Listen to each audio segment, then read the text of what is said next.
की आमच्या शाळेचा मार्कचा टॉपर 10वीचा आनंद जेठे 90%. मग D for dashing, S for self स्टडीचा जो आहे तो सक्सेस आणि आर फॉर तुमचा रिझल्ट. तर या विभागामध्ये माझं ते नाव प्रचलित झालं की कोणतरी आनंद नावाचा मुलगा आहे तो शिकवतो. दोन प्रकारची थाप असू शकते, एक मारहाणीची असू शकते, एक यशस्वी हो बाळा ही एक थाप असू शकते. NIT कर्नाटकाचे माजी विद्यार्थी आहेत आणि त्यांना राज्यपाल पुरस्कार सुद्धा मिळालाय. पण एखाद्या विद्यार्थ्याला जर आईस्क्रीम जरी त्याला आवडत असेल ना, आपण हत्ती इतकं त्याला आईस्क्रीम दिलं ना तो नाही खाऊ शकणार, पण तितकं थोडं थोडं रोज त्याला आईस्क्रीम दिलं तो आवडीने खाणार सुद्धा. त्यामध्ये जर मुलांनी जर पास केली ती टेस्ट तर आम्ही आमच्या फीजवरती 1 लाखापर्यंत त्यांना स्कॉलरशिप करतो. आजकाल फक्त गोड बोलून चालणार नाही, जिथे चुकतंय तिथं शिक्षकाचं नातं की तुम्हाला ओरडण्याचा अधिकार आहे, तुम्ही गुरु आहात, पालक आहात. तर त्या मुलांनी पहिला फोन मला लावला.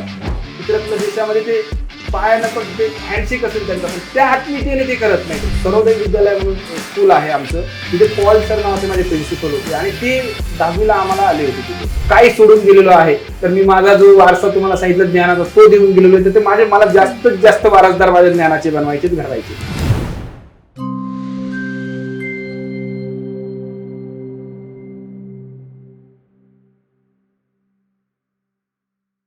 नमस्कार, मी साक्षी पांचा न्यूज अनकटच्या अनकट संवादमध्ये आपलं सहर्ष स्वागत करते.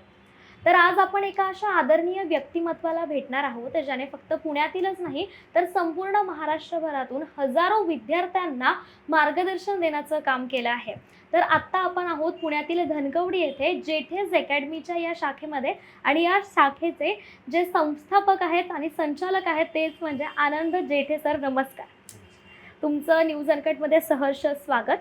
खरं तर शिक्षण हे एक असं प्रोफेशन आहे जो एक शिक्षक असतो तो अनेक लोकांना घडवण्याचं काम करतो. मात्र आत्ता जो समाज आहे या समाजामध्ये अनेक घटना होत आहेत.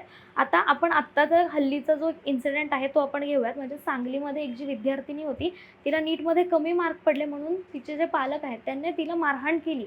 तर एक शिक्षक म्हणून तुम्ही या घटनेकडे कसं पाहता? काय होतं मॅडम की पालकांच्या अपेक्षा बऱ्याच असतात, परंतु विद्यार्थ्यांचं एक IQ लेवल आहे तर तो कुठेतरी 10वी नंतर चेक केला पाहिजे. म्हणजे आता माझ्याकडे कसं असतं की जोश नावाची एक ऑनलाईन टेस्ट आहे, जेठेज ऑनलाईन स्कॉलरशिप टेस्ट. त्याच्यामध्ये आम्ही काय करतो की जेठेज अकॅडमीचं एक आमचं ॲप्लिकेशन आहे प्ले स्टोअरवरती, ते आपलं डाउनलोड करायचे. त्याच्या थ्रू आमची जोशची एक टेस्ट द्यायची. त्याच्यामध्ये काय होणार आहे की तुमचा 8, 9, 10चा बेस कसा आहे. कारण तुम्ही ज्या परीक्षा सांगतायत, जी घटना सांगतायत ती नीटमध्ये कमी मार्क्स आले आणि ती पण मॉक टेस्टमध्ये, म्हणजे क्लासेसच्या मॉक टेस्ट असतील किंवा कुठली तरी मॉक टेस्ट तिने दिली असेल, त्यातून त्या मुलीला कमी मार्क्स मिळाले आहेत. आणि वडीलही आय गेस टीचर होते आणि टीचरांनी त्यांनी रागातून त्या मुलीला मारहाण केली असावी किंवा कुंभवना तिथे ती दगावली सुद्धा. म्हणजे त्या पालकांवरती मर्डरचे सुद्धा चार्जेस लागलेले आहेत. तर याने काय झालेलं आहे की जो विद्यार्थी आपला, आता मी टीचर आहे, माझी मुलगी आहे, परंतु माझी मुलगी काय कॅपेबिलिटी तिच्या आहेत आणि तिला कशात करिअर करायचं आहे हे तिच्याशी सुद्धा डिस्कस केलं पाहिजे. आम्ही बऱ्याचशा म्हणजे असा वेगवेगळ्या इन्सिडेंट्समध्ये बघतो की पालकांची इच्छा असते की त्यांनी नीट करावं, JEE करावं, MBA करावं, UPSC करावं किंवा इतर कुठलं कॉमर्स करावं, आर्ट्स करावं. तर विद्यार्थ्यांची सुद्धा आपण म्हणजे आपल्या मुलांशी पण डिस्कस केलं पाहिजे. आणि आजकाल बरेचसे काउन्सिलर्स वगैरे अवेलेबल असतात. मी पण काउन्सिलिंग करतच असतो विद्यार्थ्यांची. जी मी जोश नावाची टेस्ट घेतो याच्या थ्रू मला कळतं की त्या मुलांचा बेस कसा आहे 8वी 9वी 10वीचा. मला असंही लक्षात येतं की विद्यार्थ्यांना 90+ मार्क्स आहेत, परंतु आमच्या टेस्ट म्हणजे जी बेसिक टेस्ट आहे 8, 9, 10ची त्यामध्ये 50%, 40%, 60% असे मार्क्स येत आहेत. याचा अर्थ त्या मुलाचा कुठेतरी बेस कच्चा राहिलेला आहे. त्याने कसं तरी 10वीत मार्क्स वाढवले असतील स्वतःचे, परंतु आपण 10वीचे मार्क्स बघतो आणि IIT, JEE, NEET, CET, NDA सारख्या किंवा वेगवेगळ्या परीक्षांमध्ये आपण मुलांना प्रिपेअर करण्यासाठी लावतो. पण त्यासाठी ह्या ज्या परीक्षा आहेत, ज्या स्पर्धा परीक्षा आहेत, यासाठी आपला बेस खूप स्ट्रॉंग लागतो. मग बेस जर स्ट्रॉंग नसेल तर तुम्हाला ह्या असे फेल्युअर येणार आहेत. त्यामुळे तुम्ही काय केलं पाहिजे की आधी अशा टेस्ट दिल्या पाहिजे, अशा काउन्सिलर्सकडे गेला पाहिजेत. मुलांची आपली काय मानसिकता आहे, मुलं काय होतं कधी कधी आई वडिलांसमोर व्यक्त होत नाहीत, परंतु जेव्हा आमच्यासारख्या एखाद्या काउन्सिलर्सकडे आले, एखाद्या टीचरकडे आले तर ते व्यक्त होतात. एकदा त्यांनी व्यक्त झाले की त्या पद्धतीने आम्ही त्यांना सोल्युशन देतो किंवा त्यांना करिअर कसं करावं किंवा ते जे करिअर ते निवडतायत ते सोपं कसं होईल ती गोष्ट हे आम्ही सांगत असतो. म्हणजे स्कोर जर मला कळला मुलांचा आधीच आणि मला जर कळतं की समजा ती विद्यार्थिनी माझ्याकडेच असते, समजा माझ्याकडे ती परीक्षा देऊन गेली असती, तर लक्षात आलं असतं की बेस कच्चा आहे. म्हणून या गोष्टी होतं. आधीच मी त्या पालकांची मानसिकता बनवून दिली असते की तुमच्या मुलीचा बेस कच्चा आहे, तुम्ही नीट करायला लावताय, ती रेडी असेल किंबहुना, पण तिला स्टार्टिंगला थोडा त्रास होईल, कमी जास्त मार्क्स होतील, मध्येच मोटिवेशन वाटेल, मध्ये डिमोटिवेशन वाटेल, ती डिप्रेस राहील. शिक्षक म्हणून तुम्ही तिच्या मागे उभे राहा, आम्ही सुद्धा तिच्या मागे उभे राहू. याने काय झालं असतं की जर आपण तिच्या पाठीवरती थाप दिली असती म्हणजे तर ती पाठीची थाप तिला खूप पुढे घेऊन गेली असती. परंतु ती पाठीची थाप न देता आपण त्याच हाताने तिला जे काय पाठीवरती मारलं असेल, तिला जी काय मारहाण केली त्यातून तिचा जो जीव गेला, ते दोन प्रकारची थाप असू शकते. एक मारहाणीची असू शकते, एक यशस्वी हो बाळा ही एक थाप असू शकते, मी तुझ्या पाठीशी आहे. जर त्या वडिलांनी ती थाप जर मुलीच्या पाठी ठेवली असती तर ती आज मुलगी जिवंत असती आणि तिचा जीव गेला नसता. तर अशा मी पालकांना सुद्धा आवाहन करेल की आपल्या मुलांना पहिले समजून घ्या. मुलांचा दोष नाही, दोन प्रकारची मुलं असतात. एक मुलगा आहे जो अभ्यासच करत नाही, तो कॅज्युअल असतो, त्याला शिकायचंच नसतं, ही एक मानसिकता असणारी मुलं आहेत. दुसरी मुलं त्यांना आतून वाटतं शिकावं, ह्या परीक्षा द्याव्या, त्यांना डॉक्टर व्हायचंय, त्यांना इंजिनियर व्हायचंय, त्यांना नेव्हीमध्ये ऑफिसर व्हायचंय, आर्मीमध्ये ऑफिसर व्हायचंय. परंतु त्यांच्याकडे ते प्लॅनिंग नसतं, ते गायडन्स नसतं, किंवा त्यांना ते जे शिक्षक सांगतायत ते कळत नाहीये, आत्मसात होत नाही. तर पालक म्हणून आपली जबाबदारी आहे, पण त्या शिक्षकांपर्यंत गेलं पाहिजे. मात्र सर यामध्ये आणखीन एक विषय येतो, कारण जे विद्यार्थी असतात त्यांच्या मनामध्ये एक दडपण असतं. कारण जितकं आपण शिक्षकांना घाबरतो, आजकालची परिस्थिती अशी झाली आहे की पाल्यांकडे जे असतं ते पाल्य जे स्वतःच्या पालकांनाच घाबरतात. तर त्यांच्यामध्ये तो जो एक कॉन्फिडन्स आहे, तुमच्यापर्यंत तो विषय तेव्हा येईल जेव्हा ते स्वतःच्या पालकांना सांगतील. तर त्यावेळेस पालकांचं जे पालकत्व आहे त्याबद्दल तुम्ही काय सांगाल?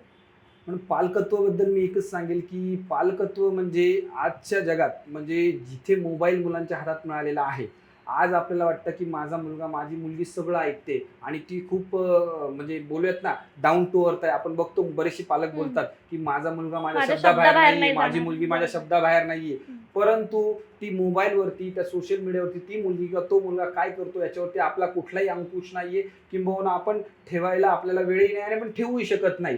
मग त्यावेळी आपण काय केलं पाहिजे, मुलांशी जर आपण मित्रत्वाच्या भावनेने, मैत्रीच्या भावनेने जर आपण त्यांच्याशी बोललो, म्हणजे मी तर प्रत्येक पालकांना सांगेल, पालकांनी विद्यार्थ्यांना आपली जी काही मुलं असतील त्यांना स्पष्ट सांगायचं, जगातली किती मोठी चुकी कर पण ती आम्हाला येऊन सांग. जगातली किती मोठी चुकी कर ती आम्हाला येऊन सांग. जर तू ती चुकी आम्हाला नाही सांगितली तर ती त्याच्यापेक्षा मोठी सगळ्यात चुकी मोठी. होईल. हम्म.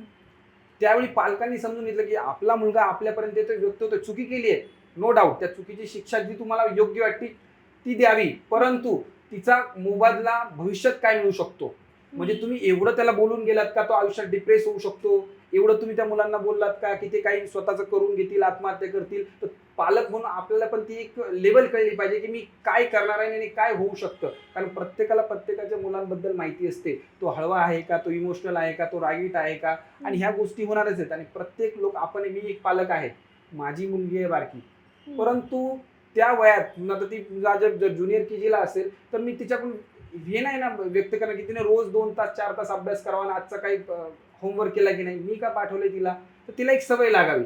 मोठो ठरवून घ्या पालकांनी की नाही तुम्ही जर पाठवताय, समजा IIT JEE ला पाठवताय, तुमचा मोठो काय, तुम्ही 11th-12th शिकवता, तुम्ही ग्रॅज्युएशन करून घेताय, मोठो काय तुमच्या आयुष्यातला. सगळ्यात मोठा मोठो असलं पाहिजे की माझा मुलगा किंवा माझी मुलगी मला सुसंस्कृत आणि सुजाण नागरिक बनवायची आहे. ज्यावेळी मी तिच्यासोबत नसेल त्यावेळी ती इंडिपेंडेंटली, ती मुलगी तो मुलगा स्वतःला ह्या जगामध्ये राहू शकतो, स्टँड करू शकतो, कुणालाही तो शरण जाणार नाही, कुणाचाही मानसिक गुलाम होणार नाही, तो स्वतःच्या पायावरती उभा राहील आणि स्वतःचा हक्काचा जो काही तेवढी त्याला चोच मिळाली तेवढा चारा तो मिळवणार आहे.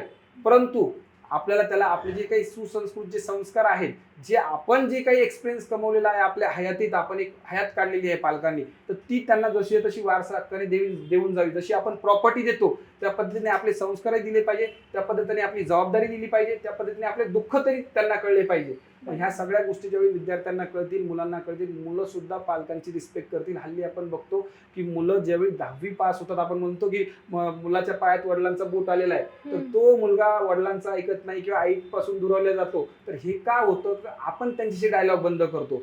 म्हणजे माझी तरी म्हणजे भावनाच बनलेली आहे की ते वय असं आहे की त्यावेळी त्यांना कोणतरी हक्काचं लागतं ज्याशी ते शेअर करू शकतात. जर घरामध्ये तसं कोणी अवेलेबल नसेल तर बाहेर ते तसा मित्र बनवतात, तशी मैत्रीण बनवतात, किंवा बाहेर कुणी असेल, काका काकू शिक्षक कुणी असेल, मग त्यांच्याकडे ते व्यक्त होतात. पण त्यांच्याकडे ते व्यक्त होत असतील, ते हे आपण पालक म्हणून आपलं फेल्युअर आहे की आपण आपल्या मुलांशी बॉन्डिंग ठेवत नाहीत. आणि मुलांना सुद्धा जाऊन मी सांगेल की किंबहुना कधी कधी आपलं पालक वाटतं की हार झालेत, खूप आपल्याला ओरडतात, मारतात सुद्धा. आता मारणं फारसं कमी झालेलं आहे, पण काही पालक आहेत की मारतात सुद्धा विद्यार्थ्यांना किंवा त्यांच्या मुलांना. तर त्यांचा पहिला दृष्टिकोन जाणून घ्या तुम्ही. जर तुमचाच मुलगा असेल म्हणजे तुम्ही त्यांच्या जागी जा, वडील म्हणून विचार करा. तुमचाच मुलगा असेल, तुमचं ऐकत नाहीये, तुमची रिस्पेक्ट करत नाही, तुम्ही सांगताय आणि कशासाठी सांगताय तुम्ही? त्याचं करिअर घडवण्यासाठी. प्रत्येक पालकांना वाटतं की माझा मुलगा, माझी मुलगी सगळ्यात यशस्वी व्हावी आणि हे यश जे तिला मिळालेलं आहे ते तिला निरंतर टिकावं, ही प्रत्येक पालकाची इच्छा आहे. परंतु ही स्टुडंट समजून घेत नाही की आम्हाला पालक काय म्हणजे कशासाठी हे स्कूल कॉलेजेसमध्ये अकॅडमीमध्ये पाठवतात. तर हे कुठेतरी बंद आहे. जर जोपर्यंत हा दुवा जुळणार नाहीये पालक आणि त्या स्टुडंट किंवा विद्यार्थ्याचा किंवा त्यांच्या मुलांचा, तोपर्यंत तिसऱ्याचा रोलच येत नाही त्यात शिक्षकाचा. बरोबर. तिसऱ्याचा रोल नंतर येणार आहे शिक्षकांचा. मग शिक्षक ह्या दोघांमध्ये दुवा बनवू शकतात. तर पहिला यांना ब्रिज बांधावा लागेल एकमेकाशी. तो असेल डायलॉगचा, चर्चेचा आणि तो असला पाहिजे.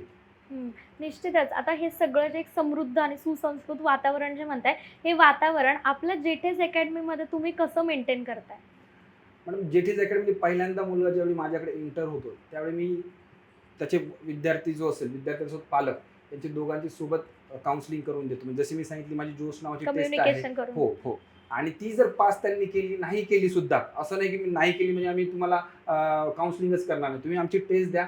मग तुमचा मुलगा कुठे आहे हे पालकांना सांगितलं जातं. त्याचा बेस तिथे आहे, त्याचा IQ लेवल काय आहे, तो कसा पुढे करिअर करू शकतो, ही पालकांना सुद्धा सांगितलं जातं, विद्यार्थ्यांना सुद्धा सांगितलं जातं. कारण नंतर फेल्युअर येईल आणि फेल्युअर आल्यावरती आपला मुलगा किंवा आपण ते पचवू शकणार नाही. तर आधीच सुरुवात आपण करून देतो की तुम्हाला ही अशा प्रकारचं फेल्युअर येऊ शकतं.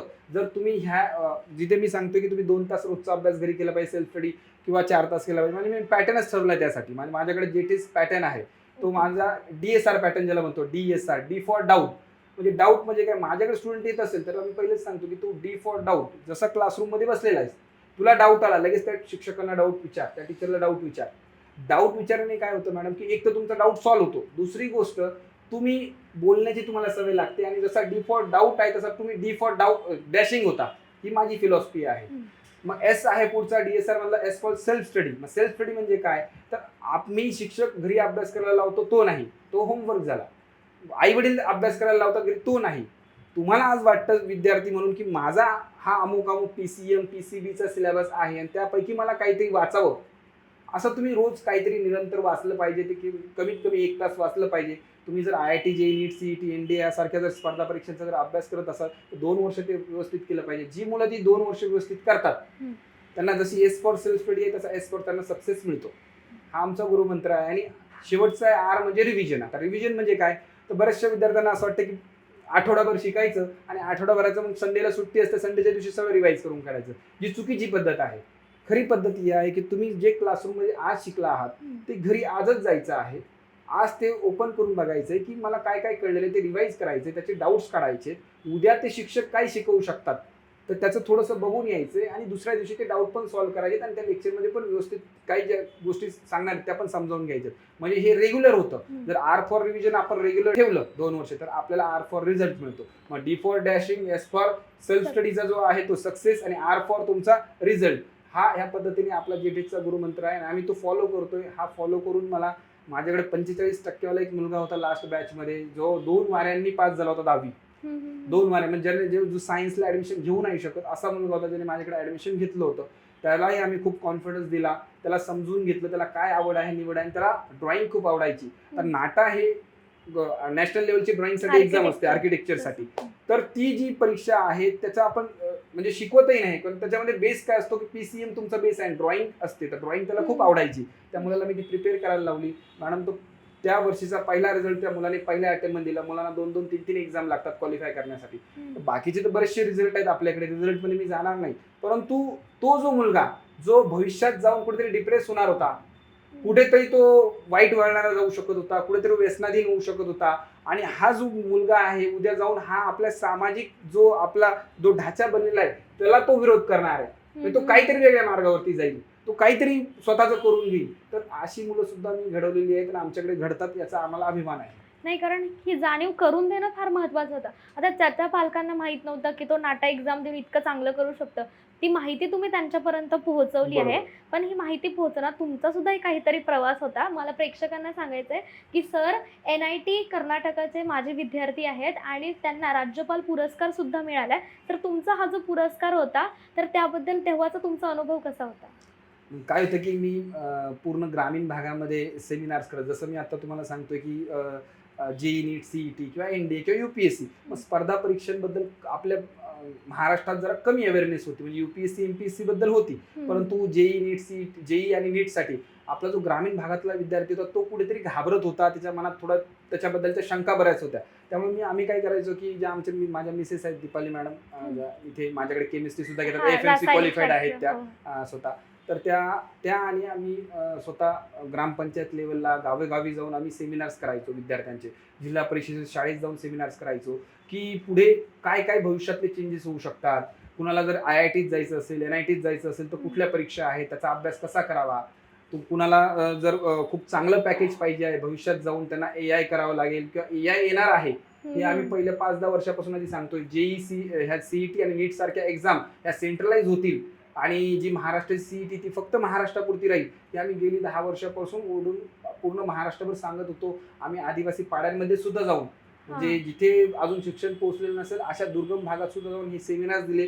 त्यांना त्यांच्या लेवलला गाव बैठकी घेतल्या, म्हणजे असं नाही की खूप मोठा असा कार्यक्रम, त्यांच्या लेवलला बसून आम्ही मांडी घालून ह्या गोष्टी आम्ही त्यांना समजावून सांगितल्या आणि कुठेतरी ते राजभवनापर्यंत पोहोचलं, राज्यपालांपर्यंत पोहोचलं आणि तो मला 2022चा जो राज्यपाल पुरस्कार तो मिळाला. राजभवनात माननीय जे कोश्यारी होते राज्यपाल, त्यांच्या हस्ते तो मिळाला.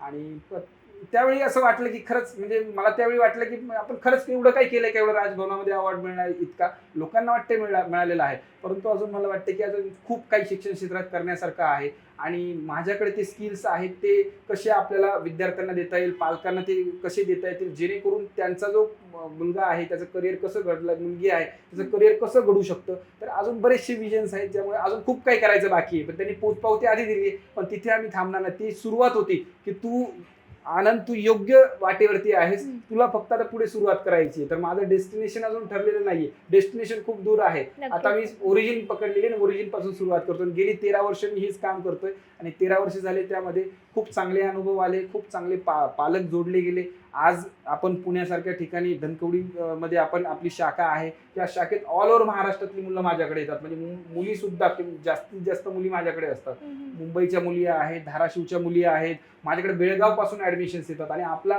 हा बोर्ड सोडून पूर्ण महाराष्ट्रात पुढे बोर्ड नाहीये, फक्त वर्ड ऑफ माउथ. मी तुमचा रिझल्ट दिला तर तुम्ही कुणाला तरी तुमच्या गावात सांगाल, अजून त्यांनी तुमच्या नातेवाईकाला सांगाल, तुम्ही माझा काही रिझल्ट आला असेल स्टेटस ठेवाल आणि माउथ पब्लिसिटीनेच आपला सगळे मुलं येतात. आणि आपण फक्त त्यातून 20 मुलांची बॅच बनवतो, जे आपले ऐकू शकतात आणि जी मुलं आपल्याशी बॉन्डिंग करू शकतात आणि त्यांचे पालकही सुद्धा तसे आहेत. म्हणजे मी असे पालक जे तुम्ही जसं सांगितलं सुरुवातीचाच प्रश्न की त्या मुलीने आत्महत्या, म्हणजे त्याचे मर्डर झाला त्या मुलीचा, म्हणजे आत्महत्या नाही बोललो पण मर्डर झाली त्या मुलीची. तर त्या पद्धतीचे पालक आले की त्यांना त्या लेवलला हार्श लँग्वेजला सुद्धा मी बोलतो, कारण आजकाल फक्त गोड बोलून चालणार नाही. जिथे चुकतंय तिथे शिक्षकाचं नातं आहे की तुम्हाला ओरडण्याचाही अधिकार आहे, तुम्ही गुरु आहात, पालक आहात, त्या पालकाच्या दृष्टीने तुम्ही ओरडलं सुद्धा पाहिजे. म्हणून मी शिक्षकांना सुद्धा सांगेल की अकॅडमीमध्ये मुलं येतात तुमच्या, फक्त फीससाठी बघू नका.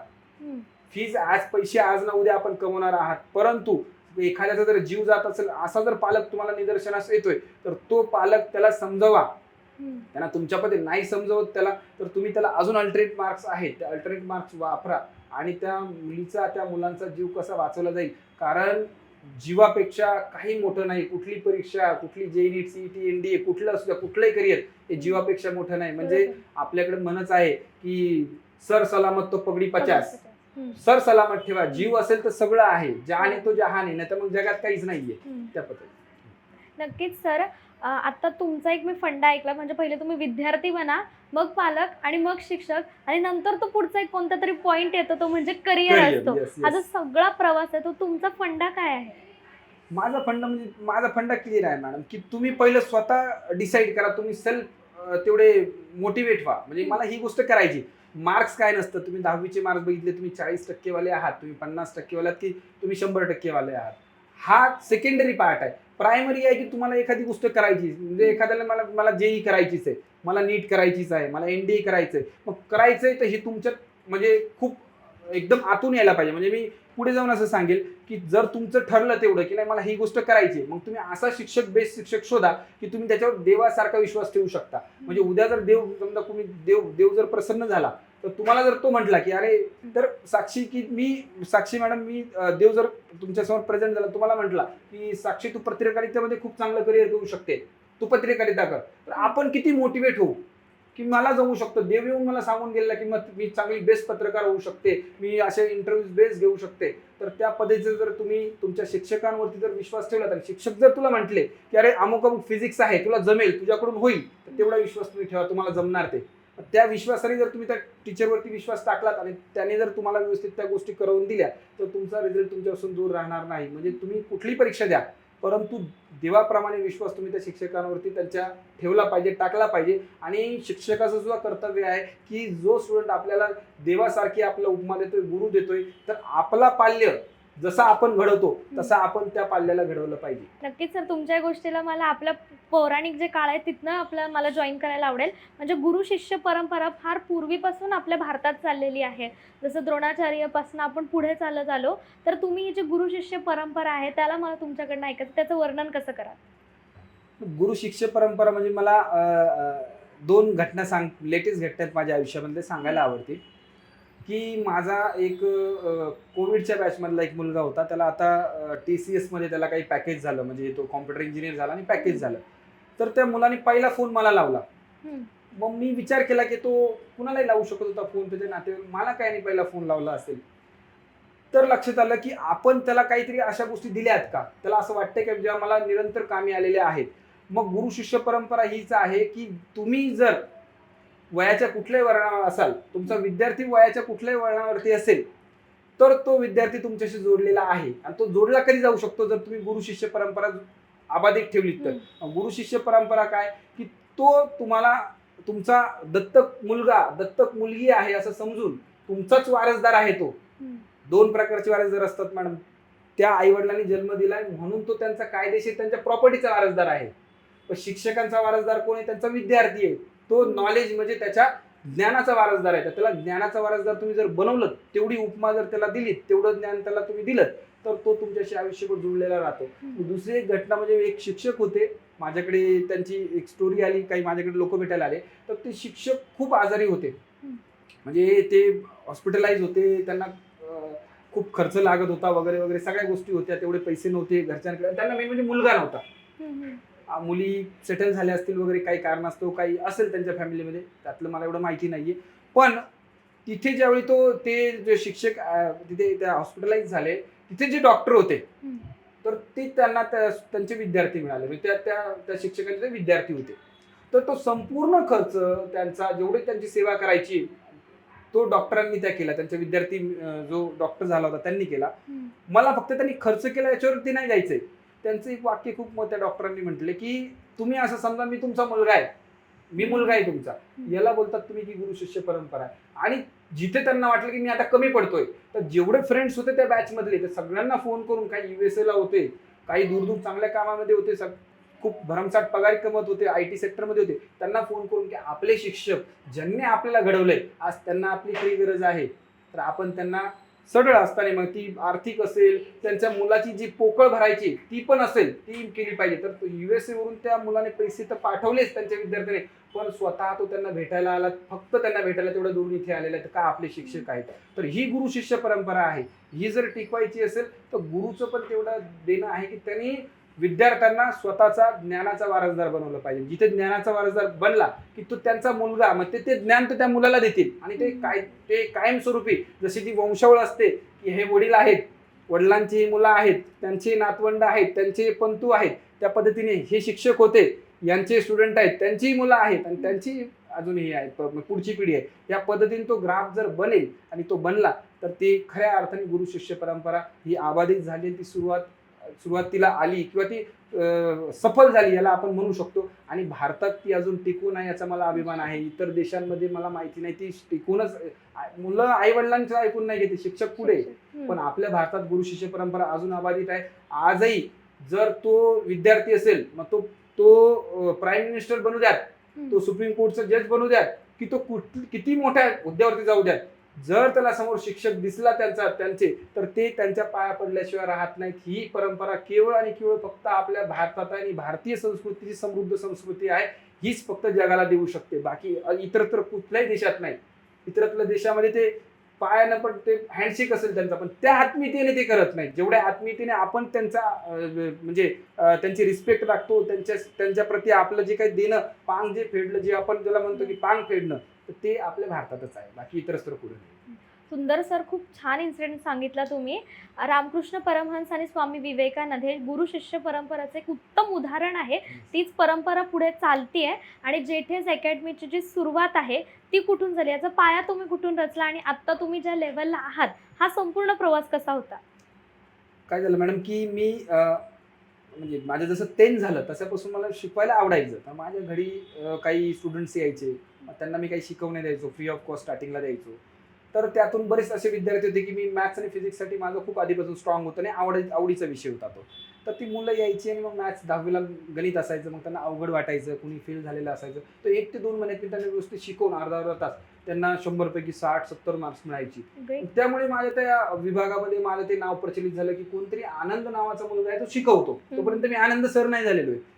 मग त्यातून मग मला 4-2 मुलं यायला लागली, ती घरी यायला लागली, मी शिकवण्याला यायला लागलो त्यांना. मग त्यातून 2 पैसेही यायला लागले त्या याच्यामध्ये. म्हणजे माझ्याही करिअरला हातभार लागला त्यातून. मी मध्यम वर्गातून असल्यामुळे मलाही तो करिअरला तो हातभार लागला माझ्या फीससाठी वगैरे. मग ती करता करता तो जो शिक्षक आहे तो माझ्यातला तो सुरुवात झाली त्यातली. आणि खरी घटना जर म्हणाल तर मी मुंबईमध्ये एक सर्वोदय विद्यालय म्हणून स्कूल आहे आमचं, तिथे पॉल सर नावाचे माझे प्रिन्सिपल होते आणि ते 10वीला आम्हाला आले होते तिथे. आमच्या 4 डिव्हिजन होत्या मॅडम आणि त्या 4 डिव्हिजनपैकी त्यांनी 3 डिव्हिजन त्या वर्षी फेल झाल्या होत्या आणि एकच डिव्हिजन पास झाली होती 60 स्टुडंटची, जेणेकरून शाळेचा निकाल खूप उत्कृष्ट लागेल ह्या पद्धतीने. तर त्या सरांनी पहिल्या दिवशी येऊन, आमची कुठलीही बॉन्डिंग नव्हती, पहिल्या दिवशी येऊन मुलांना सगळ्यांना विचारलं की तुला किती पर्सेंटेज मिळतील, एम विचारतो ना आपण. सरांनी सगळे एम लिहून काढले सगळ्यांचे आणि मी थोडासा बॅक बेंचर होतो, तर मी बोलून गेलो की सगळ्यांचं ऐकलं. शेवटी माझ्याकडे टर्न होता, तर सगळ्यांनी किती सांगितलं, फार फार 85 पर्यंत सांगितलं. म्हणलं मला 90% मिळतील. आणि त्या सरांनी ते 90% लिहून घेतले, नोट डाऊन केले.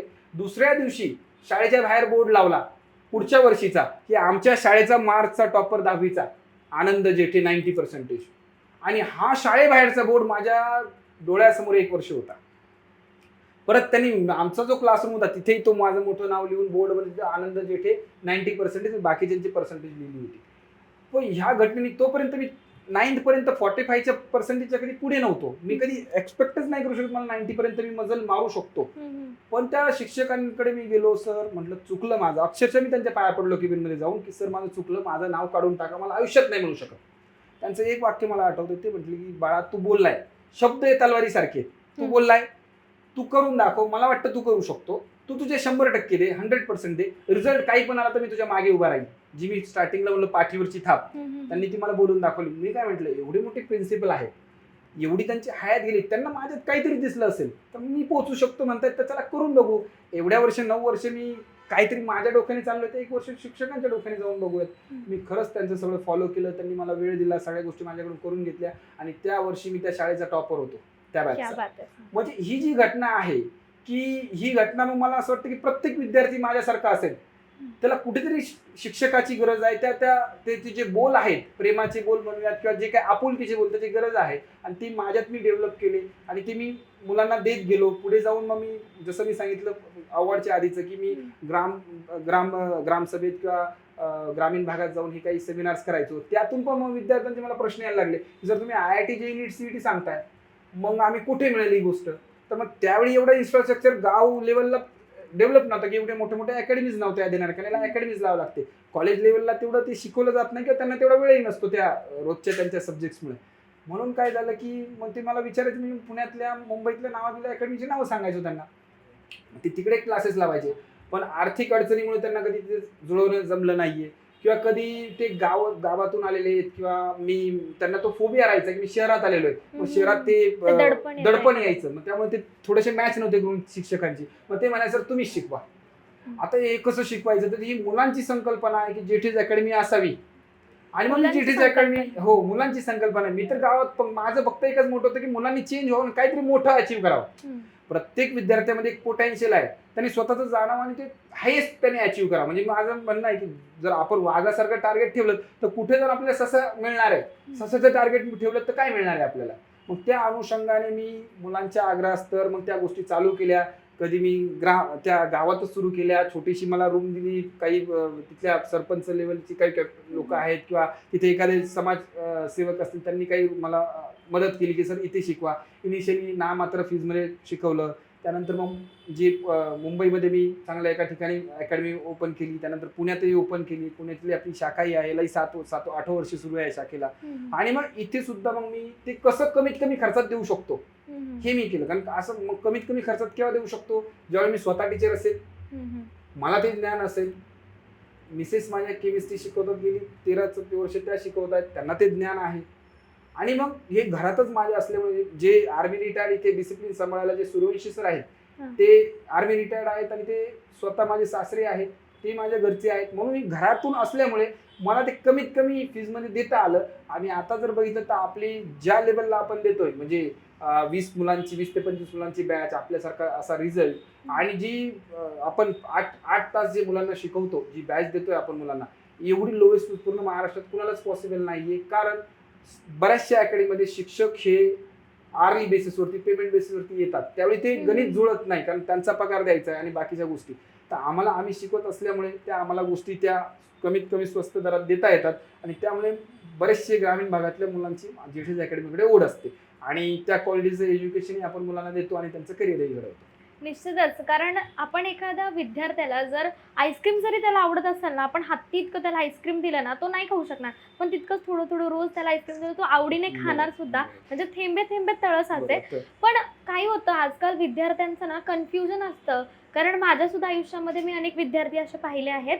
तर त्यामध्ये त्यांना कन्फ्युजन असतं की मला JEE पण करायचं, नीट पण करायचं, CET पण द्यायचं. मग काही पालक म्हणतात तू मेडिकलमध्ये जा, तू हेच कर, त्याची आवड काहीतरी वेगळी. जसं तुम्ही नाटाचा सुद्धा एक विद्यार्थी सांगितला. तर त्याचं कन्फ्युजन आहे, तर त्याला तुम्ही कसं पाहता? कन्फ्युजनच्या प्रश्नाच्या आधी तुम्ही जे म्हटलं ते ज्ञान आहे कणाकणाने, तर मी त्याच्याबद्दलही मुलांना खूप चांगलं सांगू इच्छितो की मी म्हणजे बरंचसं माझ्याकडे काउन्सिलिंगला मुलं त्यावेळी त्यांना सांगतो की ज्ञान हे कणाकणाने येणार आहे, ते टनाटनाने येणार आहे, टनाने नाही येणार आहे. ते हळूहळूच घ्यायचंय तुम्हाला. ती निरंतर प्रक्रिया आहे. एका दिवसात सगळं, म्हणजे तुम्ही जसं म्हटलात की ते आईस्क्रीमचं, त्या पद्धतीने आपण जर जिम करायला गेलो तर आपल्याला रोज एक्सरसाइज करायला लागणार आहे. एका दिवशी एक्सरसाइज होऊन आपली बॉडी होणार नाही, निरंतर आपल्याला एक्सरसाइज करायला तर आपली बॉडी बनेल. तर मस्तकाचं पण तसंच एक्सरसाइज असते की ती थोडी थोडी केली जाते आणि त्या पद्धतीने पुढे आपण जातो. आणि तुमचा प्रश्न की कन्फ्युजन मुलांमध्ये की JEE करावं, नीट करावं, CET करावं, तर स्टार्टिंगला विद्यार्थ्यांना मी हेच सांगेल की तुम्ही पहिलं तर ठरवलं पाहिजे 10th मध्येच की मला कशात जायचं. इंजिनिअरिंगमध्ये जायचं की सध्या आपण बघतोय की AI आलेलं आहे, आर्टिफिशियल इंटेलिजन्स आलेलं आहे, कॉम्प्युटर आहे, कॉम्प्युटर सायन्स आहे, IT आहे. तर AI मुळे बऱ्याचशा म्हणजे ज्या करिअर ऑपॉर्च्युनिटीज नवीन नवीन आता ओपन झालेल्या आहेत. मग बरेचसे जॉब ऑपॉर्च्युनिटीज आहेत, लाखोंचे पॅकेजेस आहेत. मग आपल्याला कुठे जायचंय, तर हे त्यांनी जेवढं लवकर ठरवेल तेवढं ते चांगलं आहे. आणि जर ते ठरत नसेल तर काउन्सिलिंग हा एकमेव पर्याय आहे की तुम्ही पालकांशी बोला. पालकही सांगतात, त्यालाही काउन्सिलिंगच म्हटलं जातं, फक्त त्याला आपण पालकत्व म्हणतो. आणि तेच जाऊन तुम्ही एखादा काउन्सिलर जो असेल किंवा आमच्याकडे जरी आलात तर आपण त्या काउन्सिलिंग करतोच. त्याच्यामध्ये कॉन्सेप्ट काय? कारण बऱ्याच वेळा मी ऐकलंय की तुम्हाला ऍडमिशन घ्यायचं, तुम्ही काउन्सिलरकडे जावा, समुपदेशन करून घ्या. तर हे समुपदेशन आजच्याकडे इतकं महत्वाचं काय झालं? समुपदेशन का महत्वाचं आहे मॅडम, की आज मी बघतोय की मुलांचं कसं असतं की त्याचा एक मित्र आहे किंवा मैत्रीण आहे, त्याला जर वाटलं की मला कॉमर्सला जायचंय तर तो त्या विद्यार्थी तो पण कॉमर्सला जातो. पीअर प्रेशर असतं. म्हणजे फिअर ऑफ मिसिंग आउट म्हणूयात आपण, किंवा मग आपण त्यातला म्हणूयात की फ्लोच्या मागे जाणं, म्हणजे मागे जाणं, कुणाचं तरी अनुकरण करणं. तसं नाही. तुम्ही तुमच्या क्वालिटीज ओळखा आणि त्या तुम्हाला कळत नसतील तर मग समुपदेशन मध्ये काय होतं की ते तुम्हाला व्यक्त करून घेतात, तुम्हाला बोलतं करतात. जशी मी टेस्ट सांगितली, जोश नावाची टेस्ट, त्यातून मग माझ्या मुलांच्या सगळ्या क्वेरी मला कळतात की त्यांच्या शंकेचं निरसन होतं. मुलांना आम्ही सांगतो की तुम्ही पूर्ण तुमचे प्रश्न लिहून आणा, तुम्हाला काय क्वेरीज आहेत, पालकांना काय क्वेरीज आहेत. आम्ही ते व्यवस्थित एका बंद रूममध्ये त्या व्यवस्थित त्यांना समजावून सांगतो की ह्या गोष्टी या पद्धतीने होतील आणि त्यांना एक करिअर चूज करून देतो. मग तुम्ही PCM, म्हणजे माझ्याकडे असं येतं की सर आम्हाला इंजिनिअरिंगच करायचं, पण कधी कधी आम्हाला असं वाटतं की मुलगा मेडिकलमध्ये चांगला करिअर करू शकतो. आम्ही सजेस्ट करतो मेडिकलमध्ये तुम्ही जा म्हणून. शेवटी ऐकणं पालकांचा आणि विद्यार्थ्यांचा प्रश्न आहे. कुणी मेडिकलवाला असेल तर आपण इंजिनिअरिंग सजेस्ट करू शकतो. इतर पण मार्ग आहेत, असे नाही की सायन्समधूनच सगळ्या गोष्टी होणार आहेत. कॉमर्समध्ये पण संधी आहेत, आर्ट्समध्ये आहेत, बऱ्याचशा संधी आहेत. परंतु त्या सगळ्या पहिले जाणून घेणं 10वीच्या वेळी की आपल्याला कुठे जायचं. नाही तर मग काय होतं की आपण ग्रॅज्युएशन करतो एखाद्या विषयामध्ये नंतर कळतं अरे मला मी बीकॉम झालो नाही, मला सायन्स घ्यायचं होतं, मला इंजिनिअरिंग करायचं, अरे मी AI मध्ये मला जायचं होतं. ते मागे तुम्हाला येता येत नाही, तर बेस्ट ठरतं की तुम्ही 11th-12thला जर सायन्स घेतलात, तुमचा प्लेन ग्रुप घेतलात, तर तुम्हाला सगळे मार्ग म्हणजे सेंटर आहे सायन्स, तुम्ही कुठेही जाऊ शकता. उद्या तुम्हाला 12वी सायन्स नंतर वाटलं की मला इंजिनिअरिंग करायचंय, मेडिकल करायचं, इथं ओपनच आहे तुम्हाला. पण उद्या वाटलं मला CA व्हायचंय, लॉ करायचा आहे, किंवा इतर कुठलंही क्षेत्र असेल, तुम्ही क्षेत्रात जाऊ शकता. जर तुमचं ठरत नसेल तर मग तुम्ही 11th सायन्स घेऊन जनरल जो ग्रुप आहे तुमचा PCMB तो घेऊन पुढे जाऊ शकता आणि 12वी पर्यंत ठरवू शकता. 2 वर्ष तुमच्या हातात आहेत. ठरलं असेल तर तुम्ही मग जे ठरलंय तुमचं करिअर, सायन्स, कॉमर्स, आर्ट्स किंवा सायन्समध्ये सुद्धा तुमचं इंजिनिअरिंग, मेडिकल किंवा इतर असतं कुठलं सब्जेक्ट, तर ते तुम्ही ठरवू शकता. पण ते लवकरात लवकर ठरवलं पाहिजे आणि त्यासाठी तुम्ही काउन्सिलर्सकडे यायला पाहिजे. आणि तुम्ही जर तुमच्या थ्रू जर तुमचे काही प्रेक्षक असतील तर ते जे आमच्याकडे येऊ इच्छितात तर त्यांनी आपला जो फोन नंबर मी तुम्हाला देईल, तुम्ही तो तेवढा फक्त स्क्रीनवरती टाकून द्या, म्हणजे तुम्ही अपॉइंटमेंट घेऊन माझी आमच्या इकडे येऊ शकता. आम्ही ते तुम्हाला गायडन्स देऊ. निश्चितच सर, आता विद्यार्थ्यांनी ठरवलं त्यांना काय करायचं, मात्र त्याला एक हातभार जो लावतं ते आपली जेठेज अकॅडमी लावते. मी 1 लाखाची शिष्यवृत्ती आहे त्याबद्दल ऐकलंय. ती शिष्यवृत्ती काय, ती स्कॉलरशिप काय आहे? ती जी जोश नावाची टेस्ट आहे की जेठीज ऑनलाईन स्कॉलरशिप टेस्ट, त्याच्यामध्ये आपण काय करतो मॅडम की मुलांचा बेस तर मला कळणारच आहे, परंतु ही जी एंट्रन्स टेस्ट म्हणून पण आम्ही हेच टेस्ट कन्सिडर करतो की जे जेठीज ऍडमिशन टेस्ट, जी ऍडमिशन टेस्ट असते, त्यामध्ये जर मुलांनी जर पास केली ती टेस्ट तर आम्ही आमच्या फीजवरती 1 लाखापर्यंत त्यांना स्कॉलरशिप करतो. म्हणजे याच्यातून त्यांचे 1 लाख रुपयाची ते वाचतात सुद्धा. आणि मुलगा माझा करू शकतो की नाही करू शकतो हे सुद्धा पालकांना आधीच कळतं. म्हणजे नंतर तुम्हाला पैसे त्यामध्ये देण्यापेक्षा, त्याचे 2 वर्ष त्या क्षेत्रामध्ये वाया घालवण्यापेक्षा आधीच पालकांना कळतं की माझा मुलगा करू शकतो की नाही करू शकतो. आणि करायचं असेल तर त्याला किती अजून टार्गेट दूर आहे, काय गोल ठेवायचा, त्याला किती मेहनत करावी लागेल, त्याच्या स्ट्रॅटेजीज काय असतील. म्हणजे PPP म्हणून मी एक माझी त्यांना गुणसूत्री देतो. PPP, P फॉर तुमचं आहे की तुमचं प्लॅनिंग. तर प्लॅनिंग आम्ही करून देतो की प्लॅनिंग कसं असलं पाहिजे तुमचं पुढच्या भविष्याचं किंवा तुमच्या अभ्यासाचं, नीट JEE-CETचं. मग दुसरा P आहे पेशन्स. तर पेशन्स ठेवा तुम्ही, तेच फॉलो करत राहा आमची प्लॅनिंग आणि पेशन्स ठेवा 2 वर्ष. आणि तिसरा P आहे तो म्हणजे प्रोग्रेस. तर तुमची प्रोग्रेस निरंतर होत राहील. तर ही PPP तुम्ही मॉडेल जर राबवलात तर खूप चांगला फायदा तुम्हाला विद्यार्थ्यांनाही होतो आणि पालकांचं तर तेच असतं की जो विद्यार्थ्यांचा रिझल्ट असतो तो खरा पालकांचा रिझल्ट असतो त्या पद्धतीने. आणि मग ते शेवटी अकॅडमी किंवा शिक्षकाचं नाव मोठं का होणार आहे मॅडम? जसं म्हणजे द्रोणाचार्यांचं नाव मोठं का झालेलं आहे, तर अर्जुन आणि एकलव्यामुळे झालेलं आहे. त्या पद्धतीने शिक्षकाचंही नाव केव्हा मोठं होतं, ज्यावेळी विद्यार्थी खूप मोठं नाव कमवतो तेव्हा आपसुकच तो शिक्षक त्याचंही सुद्धा नाव खूप होतं. गुरुदक्षिणा, खरी गुरुदक्षिणा. जेठेज अकॅडमीला कुठे घेऊन जाण्याची इच्छा आहे तुम्हाला? म्हणजे आता पुढचं विजन काय असणार आहे आपलं? माझं विजन असं आहे की मॅडम की जे माझ्याकडे विद्यार्थी येतील, मग ते ग्रामीण भागातून येऊ द्यात, ते मराठी माध्यमातले असू द्यात, ते सेमी मीडियम मधले असू द्यात, ते इंग्लिश मिडियमचे असू द्यात, ती कुठूनही पूर्ण महाराष्ट्रातल्या भागातून येऊ द्यात. महाराष्ट्रभर मला विद्यार्थ्यांना घडवायचं आहे. आणि सध्या मला काही इन्फ्रास्ट्रक्चर माझं म्हणजे फक्त पुण्यामध्ये असल्या कारणाने पुण्यात माझ्याकडे विद्यार्थी येतात, पण बरेचसे विद्यार्थी दुरून येत आहेत. तर मी तिथे थोडा कमी पडतोय माझ्या लेवलला की त्यांच्या लेवलला तिथे सेंटर्स ओपन करायला त्यांच्या शेजारी. तर एक दिवस असं येईल की मी त्यांच्या घराच्या बाजूला ते सेंटर्स ओपन करेल आणि प्रत्येक तालुक्यात तरी आपलं ॲटलिस्ट एक सेंटर राहील जिथे मुलं आपले जाऊ शकतात आणि पर्सनली मी त्यांच्याकडे लक्ष देऊ शकतो. कोविडमध्ये आम्ही ती प्रयास केलेलाच आहे त्यामध्ये की आम्ही जेठीज अकॅडमीचं स्वतःचं जे ॲप्लिकेशन आहे बनवून आम्ही लॉन्च केले, त्याच्या थ्रू आम्ही ऑनलाईन गेलेलो आहोत. पण सध्या आता ऑनलाईन शिकण्यासारखं काही राहिलेलं नाही, कारण विद्यार्थी तसे डिसिप्लिन नसतात ऑनलाईन शिकण्यासाठी. त्यांना फिजिकलच आवडतंही आणि छानही वाटतं, पालकांनाही बरंच वाटतं.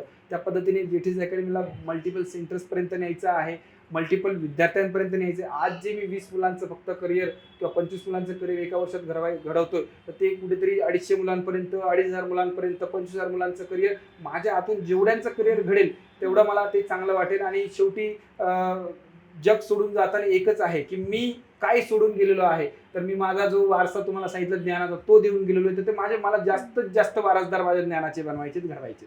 अतिशय बरोबर आहे सर. तुमची टॅगलाईन म्हणजे जेठेज काय आहे? तर जेठेज आहे मॅडम की joint efforts to human education, म्हणजे मानवी शिक्षणासाठी संयुक्त प्रयास.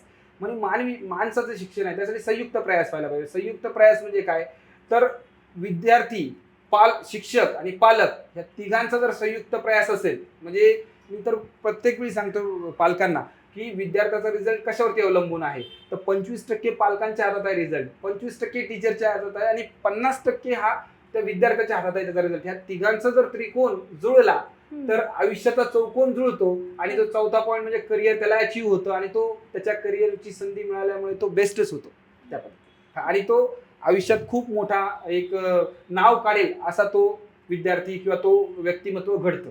त्या पद्धतीने आपण त्या मुलाला व्यक्तिमत्व विकासासाठी वगैरे सगळ्या ज्या काही त्याच्यात उणिवा असतील, कुणाची इंग्लिश कमी असते, कुणाला बोलायचा फोबिया असतो, बऱ्याचशा गोष्टी आहेत. जे जे स्किल माझ्याकडे आहेत, कारण मी 100+ गव्हर्नमेंट एक्झाम दिलेल्या आहेत, स्पर्धा परीक्षा दिलेल्या आहेत, त्याच्यात इंटरव्ह्यू दिलेले आहेत, सिलेक्शन झालेले आहेत आणि ह्या सगळ्यांचं ज्ञान जेवढं माझ्याकडे आहे ते मी थोडंही माझ्याकडे न राखता मी सगळं विद्यार्थ्यांना देतोय आणि त्याने त्यांना निरंतर फायदाच होतोय. असं मला मुलांकडून पण निरंतर फीडबॅक येतच असतो आणि मुलांचा कॉल येतच असतो. मुलं आजही मला अकॅडमीमध्ये दुरून दुरून भेटायला येत असतात, माझे ओल्ड स्टुडंट सुद्धा. आणि त्यांचे जे काही नवीन भाऊ म्हणजे त्यांचे कोणी मित्रमैत्रिणी कोणी असतील किंवा बहीण भाऊ नाते ते सुद्धा ते घेऊन येतात आणि त्यांनाही आपण चांगलं गाईड करतो. अतिशय बरोबर आहे सर.